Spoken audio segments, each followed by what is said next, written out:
Madayao, Davao, Mindanao, and to the whole world. I'm your newscaster for today, Marisol Sibayan Cacho. And before we begin, don't forget to like, comment, share, subscribe, and hit the notification bell for the latest updates here on the Pinoy Rap YouTube channel.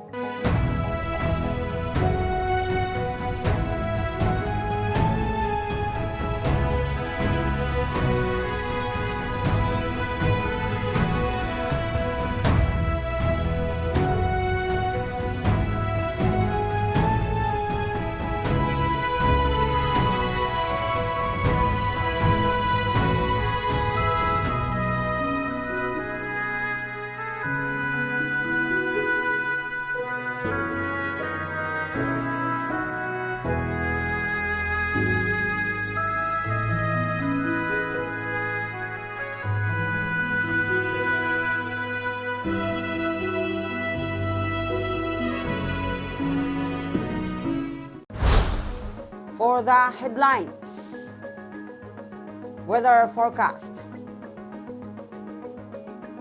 As of April 21, 2025, the Philippines is experiencing a mix of weather conditions influenced by the transition from La Nina to El Nino Southern Oscillation ENSO neutral phase. Local news. Davao City Council approves 14.3 billion pesos budget for 2025. Nograles envisions Davao City as a digital hub. Davao City intensifies dengue prevention efforts. Philippines, dengue and chikungunya in Davao City. National news. Philippines and U.S. launch joint combat drills amid regional tensions. Philippines records $2 billion balance of payments deficit in March. International news. Pope Francis dies at 88. Close Chuvak resigns as WEF chair. Entertainment news. Nelly kicks off Where the Party At tour in Edmonton. Ivy's The First Fan Concert.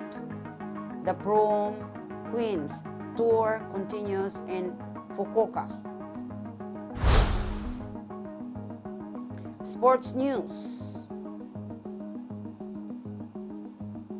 NBA playoffs.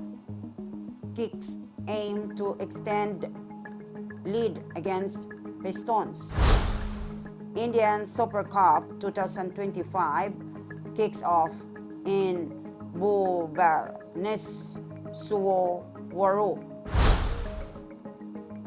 Trivia. Philippine flag, a symbol of valor and vigilance.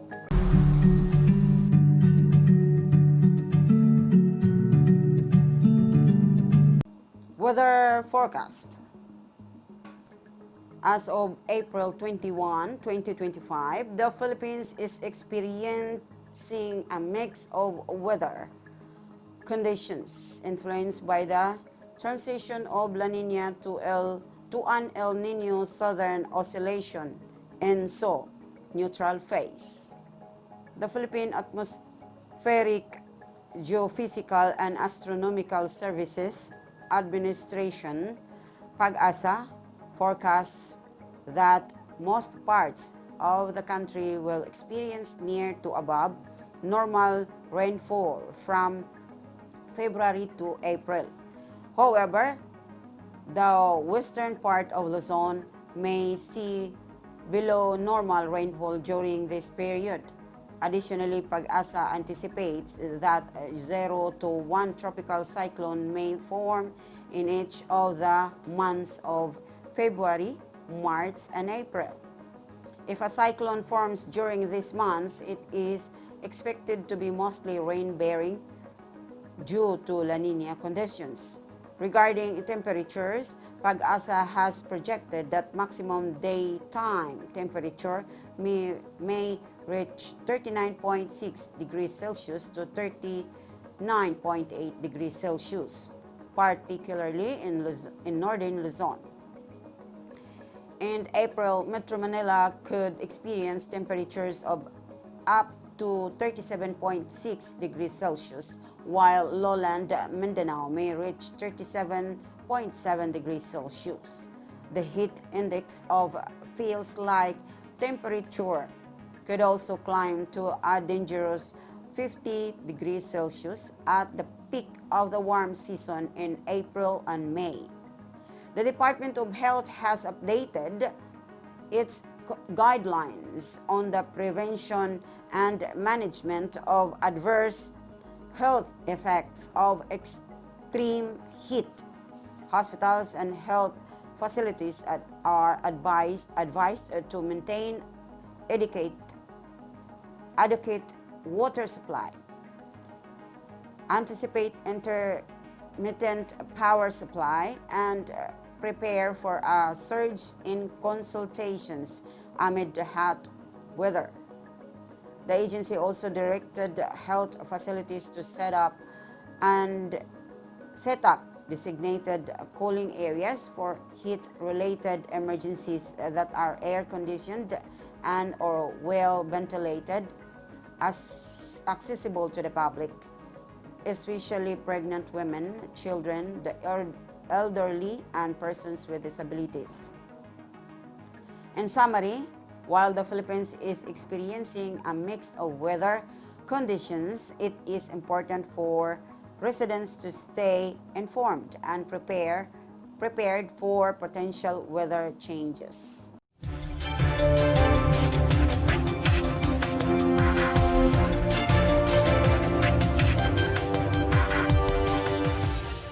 Local news. Davao City Council approves 14.3 billion pesos budget for 2025. The Davao City Council has approved a 14.3 billion budget for 2025, marking a 12.26% increase from the previous year. The allocation aims to enhance social services, infrastructure, and disaster preparedness. Key departments receiving significant funding include the City Mayor's Office, 5.2 billion, City Social Welfare and Development Office, 1.2 billion pesos, and City Disaster Risk Reduction and Management Office, 924 million pesos. The budget emphasizes poverty alleviation, health education, and infrastructure development. Nograles envisions Davao City as a digital hub. Mayoralty candidate Carlo Nograles has outlined plans to transform Davao City into a digital hub. His vision includes modernizing City Hall operations to process permits and business requirements online, thereby attracting investors and creating jobs. Nograles emphasizes the importance of improved internet access, especially in underserved areas, to empower residents and foster digital entrepreneurship.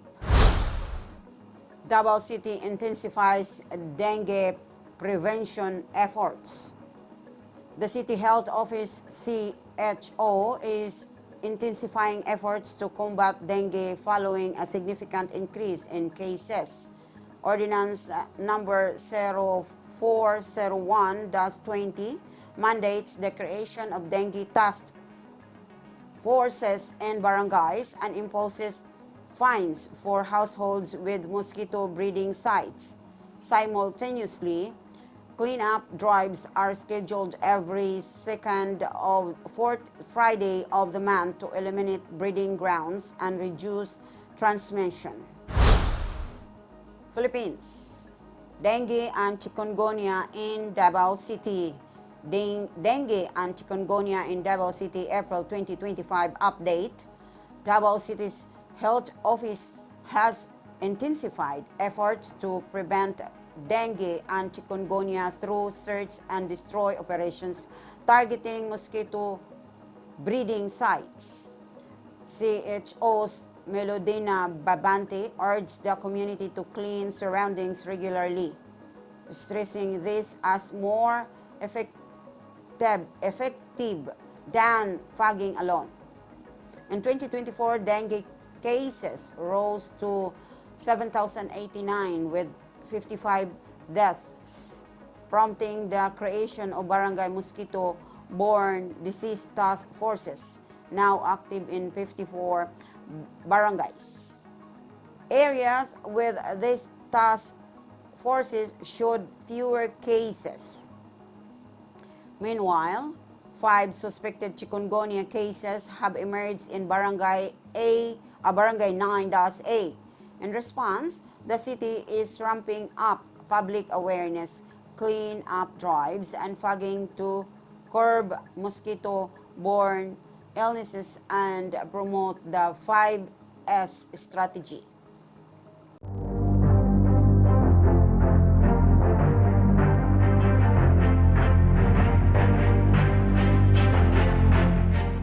National news. Philippines and U.S. launch joint combat drills amid regional tensions. Over 14,000 troops from the Philippines and the United States commenced the annual Balikatan military exercises on April 21.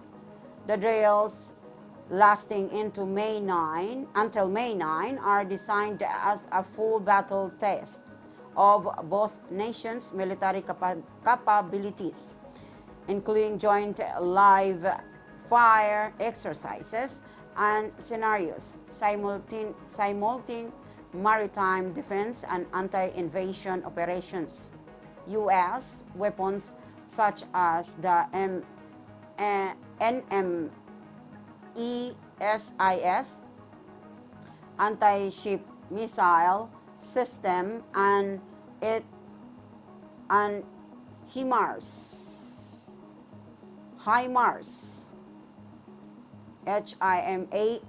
rocket launchers will be showcased alongside the Philippines' own modern missile systems. Philippines records $2 billion balance of payments deficit in March. The Philippines recorded a $2 billion balance of payment BOP deficit in March 2025, reversing the $3.1 billion surplus from February, according to the Bangko Sentral ng Pilipinas, BSP. The sharp swing reflects higher import costs, increased debt repayments, and a slowdown in foreign investments. This brings the country's first quarter BOP deficit to $3 billion, putting pressure on the BSP's forecast of a $2.1 billion surplus for the year. Economists warn that continued deficits may weaken the peso and raise inflation. The BSP is closely monitoring developments and may adjust monetary policy if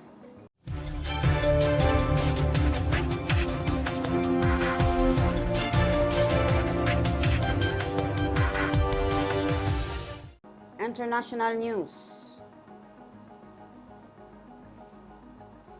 Pope Francis dies at 88. Pope Francis, the 88-year-old leader of the Roman Catholic Church passed away on April 21, 2025, following a prolonged hospitalization due to respiratory complications and double pneumonia. His death occurred on Easter Monday, a day after delivering his final public address. Known for his humility, commitment to social justice, and advocacy for the marginalized, Pope Francis was the first Latin American pope serving since 2013. His papacy was marked by efforts to modernize the church, promote interfaith dialogue, and address global issues such as climate change and poverty. Tributes poured in front world leaders, religious figures, and citizens worldwide, praising his compassionate leadership and moral clarity. The Vatican has initiated preparations for his funeral and the subsequent conclave to elect his successor. Klaus Schwab resigned as WEF chair. Klaus Schwab, the 87-year-old founder of the World Economic Forum, WEF, announced his resignation as chair and board trustee on April 21, 2025, having established the WEF in 1971. Schwab transformed the annual Davos meeting into a prominent platform for global leaders to address pressing issues. His decision to step down coincides with his 88th birthday and follows increasing criticism of the forum's elitism and internal challenge. The WEF board has appointed Vice Chairman Peter Brabeck Letmath as interim chair while a successor is sought. Schwab's departure signifies a significant transition for the WEF amid evolving global dynamic.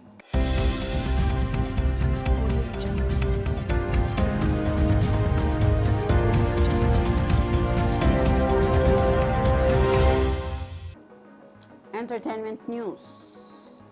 Nelly kicks off Where the Party At tour in Edmonton.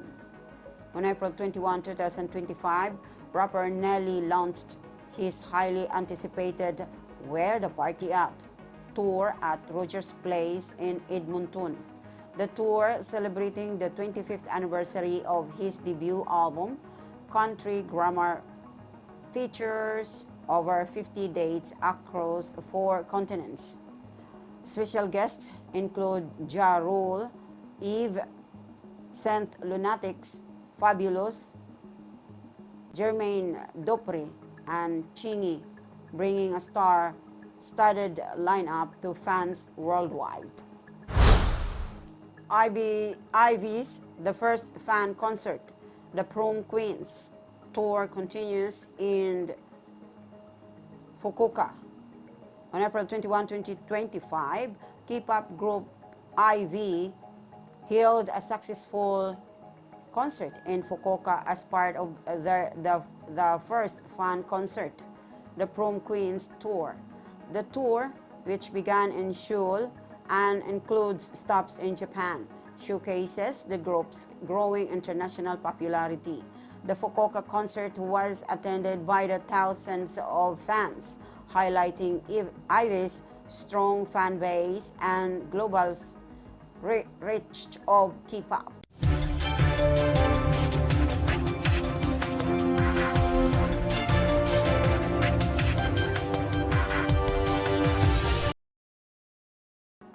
Sports news. NBA playoffs. Kicks aim to extend lead against Pistons. The New York Kicks are set to host the Detroit Pistons for Game 2 of their first-round playoff series on April 21 to 2025 at Madison Square Garden. The Kicks secured a dramatic Game 1 victory, highlighted by a 21-0 fourth-quarter run and a standout performance from guard Cam Payne. Key players such as Michael Bridges and Karl Anthony Towns are expected to play pivotal roles in Game 2. The Pistons will look to bounce back after a challenging Game 1, with star guard Cade Cunningham aiming to improve his performance. Detroit's front court depth may be tested, as Isaiah Stewart is listed as questionable due to a knee injury. The game is scheduled for 7:30 p.m. ET and will be broadcast on TNT and MSG. Indian Super Cup 2025 kicks off in Bhubaneswar. The Indian Football Federation AIFF has confirmed that the 2025 edition of the Super Cup will commence on April 21 in Bhubaneswar, Odisha. This premier football tournament features 16 teams, including all 13 Indian Super League ISL clubs and 3 I-League clubs competing in a kick-off format. The winner will earn a spot in 2025-2026 AFC Champions League 2 playoffs, marking a significant opportunity for Indian clubs on the continental stage. The tournament replaces the Federation Cup has been held in Bhubaneswar for several editions. The 2024 editions saw East Bengal clinched their first title in over a decade, defeating Odisha FC in the thrilling final.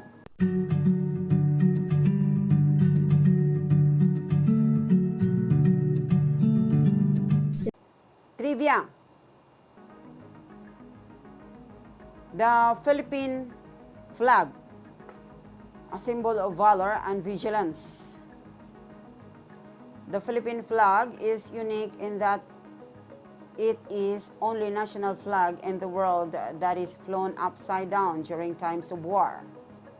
When the country is at peace, the flag is displayed with the blue field on too.